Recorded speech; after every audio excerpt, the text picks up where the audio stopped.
My girlfriend of 5 years said, "I'm not attracted to you anymore. I need an alpha." I replied, "I understand." Then I accepted the promotion she wanted her new alpha boyfriend to get at our company. When she saw me in the corner office, her face went pale as she realized I was now her new boss. My girlfriend of 5 years, Tina, ended our relationship last Tuesday. We lived together, so she had the decency to do it face to face, but that's the only decency she showed. She sat me down on the sofa in the living room of the house I own and gave me a speech that she had clearly been rehearsing. She told me she loved me as a person, but she wasn't in love with me anymore. She said that she had been feeling for a while that something was missing, and then she delivered the killer line. "I'm just not attracted to you anymore, David," she said, looking at me with a sort of clinical pity. "I've realized I need a real alpha, someone who takes charge, a true leader." The insult was so direct, so condescending, that I didn't even feel anger at first. It was just clarifying. I've always been a quiet person. I'm not the loudest guy in the room. I don't brag. I don't feel the need to dominate conversations. I lead by example, through competence.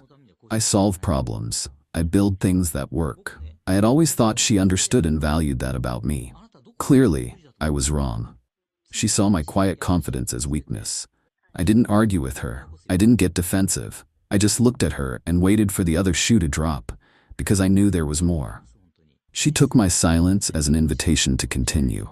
She confessed that she had been getting close to someone else, a guy from our company, Chad. For context, Tina, Chad, and I all work at the same large engineering firm. I'm a senior systems architect.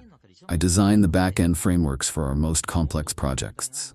Tina is a project manager, so we work in adjacent spheres. And Chad is a senior sales strategist. He's exactly the kind of guy you'd picture when you hear the word alpha used unironically. He's loud, overtly confident, wears flashy suits, and is great at giving slick presentations. He's all charisma. The substance, however, has always seemed questionable to me. Tina went on and on about Chad's ambition and his unstoppable drive. And then she revealed the real core of it. For the last 2 months, a new, major position had been open at the company, Director of Strategic Integration. It's a huge step up, a leadership role designed to bridge the gap between the technical teams, project management, and sales strategy. The new director would essentially be the boss of all 3 of our departments. Tina told me, with a smug sense of excitement, that Chad was the leading candidate. She admitted she'd been helping him craft his proposals, feeding him inside information from the project management side to make his pitch look stronger. She was completely invested in his success. She saw him getting this job as their launchpad. They were going to be the new power couple of the office. As she was telling me all this, I just sat there, and when she was finally done, after she had thoroughly laid out why I was no longer adequate for her, I looked at her and said, in a perfectly level voice, "I understand." She seemed a little surprised by my lack of emotion, but she took it as acceptance. She said she would need a week or 2 to find a new place. I just nodded. Here's what she did not know. While she and Chad were plotting his rise, senior management had been having serious doubts about him. They saw what I saw. A lot of flash, but not a lot of depth. His strategies looked good on a PowerPoint slide, but they often ignored critical technical limitations, which my team would then have to scramble to fix. Because of this, about a month ago, the senior vice president, a man named Marcus, had quietly approached me. He told me that while I wasn't the obvious choice from a sales perspective, I was the only candidate who truly understood how all the pieces of the company actually fit together. He said the company needed a leader who could deliver results, not just promises. He offered me the director position. I was hesitant. I enjoy the hands-on work. I'm an architect, a builder. I was not sure I wanted to get into senior management and politics. I told Marcus I needed some time to consider it. I didn't mention it to Tina because our relationship was already feeling strained, and I didn't want to add a complex work dynamic to the mix. My hesitation, my desire to think things through logically, was the very thing she saw as a lack of ambition. But after her speech, after she called me weak and paraded her new alpha in front of me, all my hesitation vanished. Turning down the promotion now would validate her entire twisted narrative. Accepting it was the only move I had left. It was no longer about career progression. It was about self-respect. The next morning, I walked into Marcus's office. He looked up, surprised to see me. "David," he said, "what's on your mind?" "Marcus," I replied, "I've considered your offer. If it's still on the table, I accept." A huge smile of relief spread across his face. "That's the best news I've heard all month," he said, shaking my hand firmly. "We were hoping you'd come around. The official announcement will go out in a company-wide email on Monday morning. Welcome aboard, Director." I spent the rest of the day in a state of calm focus. When I got home, Tina was there, already packing some of her things. She was humming. She told me she was going to have a celebratory dinner with Chad on Monday night after the big announcement. She even had the audacity to pat my shoulder and say, "Don't worry, David. I've already spoken to Chad. Once he's director, he's going to make sure you're assigned to some of the most important new projects. He really values your technical skills." I just looked at her and nodded. "That's thoughtful of you," I said. "This weekend is quiet. I've moved her things from the master bedroom into the guest room. She thinks it's just me needing space. She is blissfully unaware of the email that is scheduled to hit the entire company's inbox at 9 o'clock on Monday morning. She thinks she's hitching her wagon to a rising star. She has no idea she's about to be introduced to her new boss." Update 1. Monday morning arrived with a strange sense of inevitability.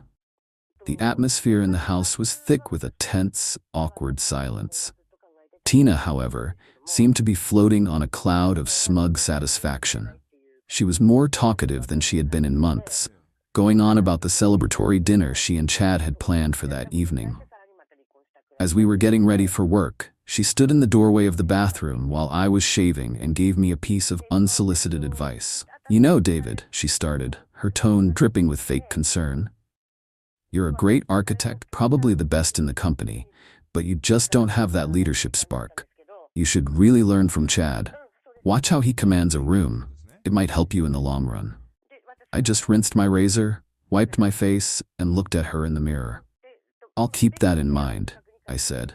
We drove to the office in separate cars, a routine we had started a few weeks ago as the distance between us grew. I got to my desk at 8:30, cleared out a few old files, and prepared for the day. Tina was at her workstation, chatting excitedly on the phone, no doubt with Chad. At exactly 9 a.m., a new email notification popped up on my screen. It did on everyone's. The subject line was simple: Announcement, New Director of Strategic Integration. I didn't open it. I didn't need to. Instead, I watched Tina. I saw her click open the email, her face alight with triumphant expectation. I saw her eyes scan the first line, and then I watched as every ounce of color drained from her face. She went from tanned and glowing to a pale, sickly white in about 3 seconds. Her mouth fell slightly open. She blinked and reread the email. Then she reread it again. From across the office, I could see her hands start to tremble. She slowly lifted her head and her eyes scanned the room until they locked onto mine. I didn't smile, I didn't gloat. I just held her gaze with a perfectly neutral expression. The sight of me, calm and already back to work, seemed to be what broke her trance. She shot up from her chair and marched towards my desk. Several heads turned to watch her. She was moving with so much force that she was practically vibrating with rage. She stopped in front of my desk, her fists clenched. "What is this?" she hissed, her voice low and shaking. "This is some kind of joke, right? How did you do this? You stole this from him." Her voice was rising in volume, and she was causing a scene. People were openly staring now. This was the moment. This was where the new dynamic would be forged. I slowly stood up, looking down at her as she was a few inches shorter than me. I kept my voice quiet, forcing her to lean in slightly to hear me, a subtle power move. "Tina," I said calmly, "this is neither the time nor the place for this conversation. My door is always open, but I expect you to conduct yourself professionally. We have a project status meeting scheduled for 10 o'clock. I'll see you in the main conference room then. We can discuss your concerns about the project pipeline at that time." The color returned to her face in a hot, angry flush. She was speechless. She had come over to confront her ex-boyfriend, the man she had just deemed a weakling. She was now being addressed as a subordinate by her new boss. She stood there for a few more seconds, sputtering, before she seemed to realize that everyone was watching her unprofessional outburst. She turned on her heel and stormed back to her desk. Across the building, I could only imagine the meltdown Chad was having. His entire strategy, his entire identity at the company, was built on bravado and the perception of being the next in line. Now, he didn't just lose the promotion, he lost it to me. That evening, the confrontation at the house was exactly what I expected. She was waiting for me when I walked in the door. She accused me of being a manipulative, vindictive snake. She said I had planned this all along to humiliate her. I let her vent until she ran out of steam. When she was finished, I finally spoke. I didn't do this to you, Tina. I did this for myself. You made it very clear what you value in a partner. You said you wanted an alpha, a leader, someone who takes charge. You made your choice based on your perception of strength. It seems you just backed the wrong horse. I walked past her and went to the kitchen to get a glass of water. You're right about one thing, though, I continued, my back to her. The dynamic has changed. It is completely inappropriate for you to be living here anymore. This is my house. I need you to find a new place to live. You have 1 week. The fight went out of her then, replaced by a dawning horror. The reality of her situation was crashing down on her all at once. Her alpha boyfriend had failed. She had lost the power couple dream. And now she was losing her home. Her plan had not just failed, it had backfired in the most spectacular way imaginable. Update 2. It's been 2 weeks since I was promoted, and the fallout has been both predictable and, in a way, satisfying. The first week was all about establishing my authority, and Tina and Chad did not make it easy. But their attempts to undermine me only ended up cementing my position. My first official act as director was to call a meeting with the heads of all the departments now under my purview. This, of course, included Tina, representing her project management team, and Chad, representing sales strategy. I wanted to review the entire project pipeline to identify risks and opportunities. Chad came into the meeting with his usual swagger, but it was brittle. He was trying to act as if nothing had changed. Tina sat at the far end of the table, silent, refusing to make eye contact with me. The main topic of the meeting was a major new initiative that Chad had been championing for months. It was his baby, the cornerstone of his pitch for the director role. Tina had been its biggest supporter, ensuring her project managers prioritized it. When it was Chad's turn to present, he put on his usual show. He walked us through a slick presentation filled with impressive-sounding buzzwords and optimistic projections. When he finished, he looked around the room, expecting applause. Instead, I spoke. "Thank you, Chad," I said evenly. "The projections are certainly ambitious. However, I've spent the weekend reviewing the core architecture required to support this strategy. Can you please turn to slide 17, where you outline the data integration process?" He fumbled with the remote, a flicker of uncertainty on his face. He brought up the slide. "As I see it," I continued, speaking to the entire room, "your strategy relies on real-time data synchronization between our legacy inventory system and the new cloud-based analytics platform. However, the legacy system's API has a hard query limit of 1,000 requests per hour. Your plan, as outlined here, would require a minimum of 10,000 requests per hour during peak business times. The system as it currently exists cannot support this. It will fail." I wasn't aggressive. I just stated facts. I presented data. I laid out the core flaw in his entire strategy, a flaw that anyone with deep technical knowledge would have seen, but which he, in his sales-focused world, had completely ignored. The room was silent. Chad's face went red. He had no answer. He stammered something about his technical consultants assuring him it would work. "Then your consultants were wrong," I said simply. "We need to shelve this initiative pending a complete architectural review. I want a viable plan on my desk in 2 weeks, not a PowerPoint deck. Tina, please have your team deprioritize all resources allocated to this project and move them to the Phoenix project, effective immediately." Tina just nodded, her face pale. She had to sit there and publicly dismantle the very project she had championed, the one that was supposed to be her and Chad's ticket to the top. In one 10-minute exchange, I had exposed Chad's incompetence and reasserted control over the company's direction, all by simply doing my job. Their next move was to try and rally support. Tina began complaining to her work friends, people she used to have lunch with, about how awkward and uncomfortable I was making things. She heavily implied that I was creating a hostile work environment, using my new position to punish her for our breakup. It backfired spectacularly. The people in our company, especially on the technical side, value competence above all else. They had all seen Chad's flashy presentations and had all been forced to deal with the messy reality of his flawed plans. They respected my work. They saw me kill a bad project and save the company millions in wasted resources. They didn't see a vindictive ex-boyfriend. They saw a competent leader cleaning house. Tina's complaints just made her look unprofessional and petty. Then came the truly dirty trick.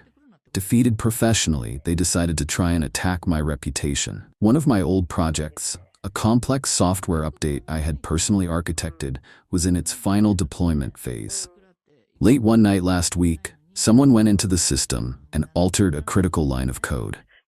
It was a subtle change, one that wouldn't cause an immediate crash, but would create a serious data corruption issue about a week down the line. It was designed to make it look like I had left a ticking time bomb in the system right before my promotion. It was a direct attempt to make me look incompetent to senior management. It was a clumsy, desperate move. The next morning, during a routine check, I immediately noticed the anomaly in the code. It wasn't my work. The logic was sloppy. I didn't panic. I didn't even mention it to anyone at first. Instead, I went directly to our company's cybersecurity logs. Every single change, every single login is tracked and timestamped. It took me less than an hour to find it. The unauthorized change was made at 10:47 p.m. the previous night. It was logged under a set of temporary administrative credentials, and the IP address from which the login occurred was traced directly to a workstation on the 4th floor. Chad's workstation. I now had concrete, undeniable proof of direct corporate sabotage. He wasn't just incompetent, he was a liability. And I had him. Final update: it has been 3 months since my promotion, and the final pieces of this chapter have fallen into place. The story of Chad and Tina at our company is officially over. After discovering the evidence of sabotage, I did not confront Chad or Tina directly. That would have been messy and unprofessional.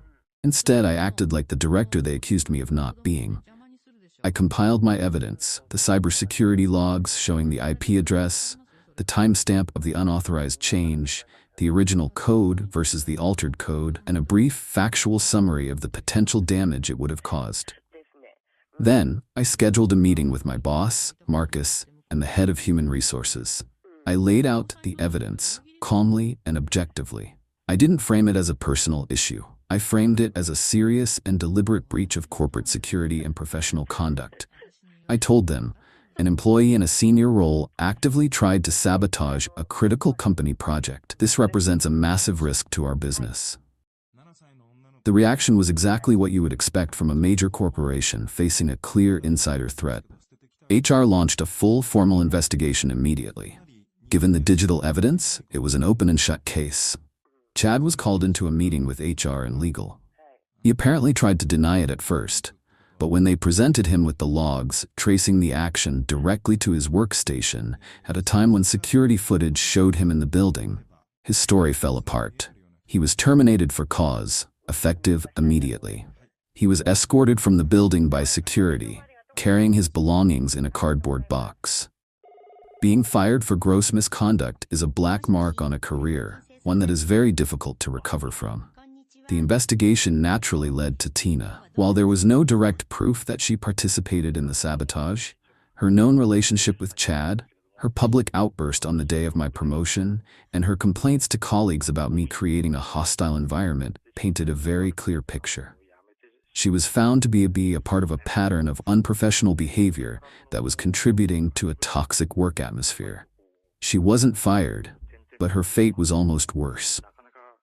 She was given a final written warning and was laterally transferred to a different division, a bureaucratic backwater of the company that handles legacy accounts. Her project manager title remained, but the projects were meaningless. Her career progression at the company was permanently stalled. She was professionally isolated, working a dead-end job, stripped of any influence or prestige. The power couple was finished. Chad was unemployed and disgraced. Tina was sidelined and humiliated. The grapevine, as always, filled in the rest. Chad is reportedly still struggling to find a new position. The story of why he left our company has, of course, made the rounds in our industry. Tina lasted another month in her new role before she quietly resigned. She couldn't handle the daily humiliation of her demotion or the looks from former colleagues who knew the whole story. The last I heard, she had moved out of the city. As for me, I'm thriving. My department is running more efficiently than ever. We've successfully launched 2 major projects, and the team morale is high. The respect I get from my colleagues is earned not through loud talk or empty charisma, but through steady leadership and proven results. My work speaks for itself. Looking back, Tina was right about one thing. She said she needed an alpha, but her idea of what that meant was completely wrong. She was drawn to the loudest, flashiest peacock in the room, mistaking his bravado for strength. She failed to understand that real strength, real leadership, isn't about the noise you make. It's about the foundations you build, the problems you solve, and the quiet confidence that comes from knowing you are competent and in control of your own destiny. She went looking for her alpha, and in the end, she found one. She just never realized it was the man she was leaving behind.